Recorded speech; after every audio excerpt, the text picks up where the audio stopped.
What is cash on cash in real estate, and what do people mean when they ask about cash on cash returns for an investment property? We'll go over a real-world example in this video by Hauseit. We'll go over a potential purchase of an investment condo in the hot Miami real estate market, and you'll get a better understanding of what we mean by cash on cash in real estate.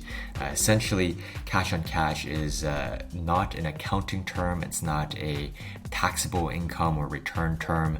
It deals purely with actual cash flow returns, what you put in and the amount of cash flow you get out as a function of what you put in. So it's purely a cash flow figure. This has nothing to do with your taxes or accounting or financial statements. But let's do an example so you can see for yourself. So we've gone ahead and used Hauseit's rental property calculator to calculate cash on cash returns for a potential property purchase in Miami, Florida.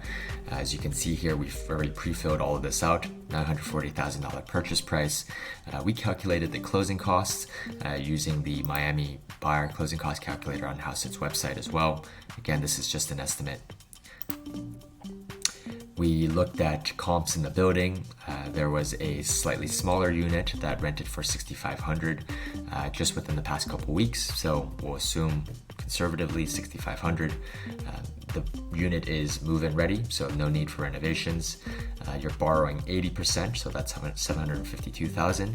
Let's assume 2.5% as an interest rate. We've seen some low prints recently for mortgages. Loan term, classic 30-year term, which is 360 months.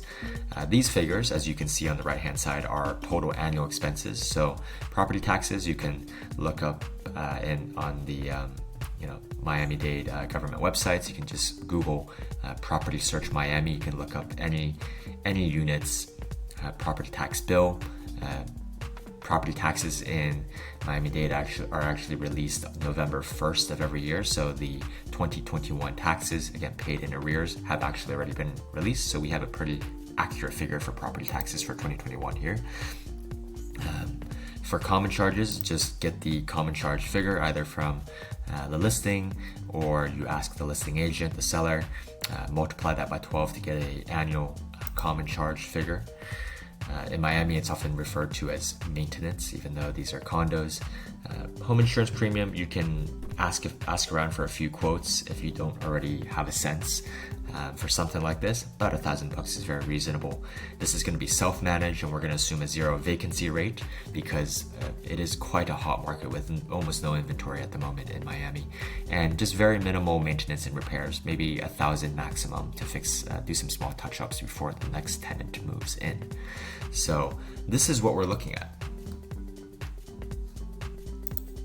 So as you can see here, this is your monthly cash flow figure and your annual cash flow figure. As you can imagine, this is calculated by subtracting your gross income, which is your gross rental income, whether it be an annualized or monthly figure, and then you subtract your property taxes, your insurance premiums, your common charges, and this is what you get. And this is, as you can see, after all of these expenses, and of course your financing expenses, which is very important here. Since you're financing 80%, you do have a positive cash flow after all of these expenses, including financing, and then this is the annualized figure. Keep in mind here, as we've discussed in previous videos, the cap rate figure is actually a bit different.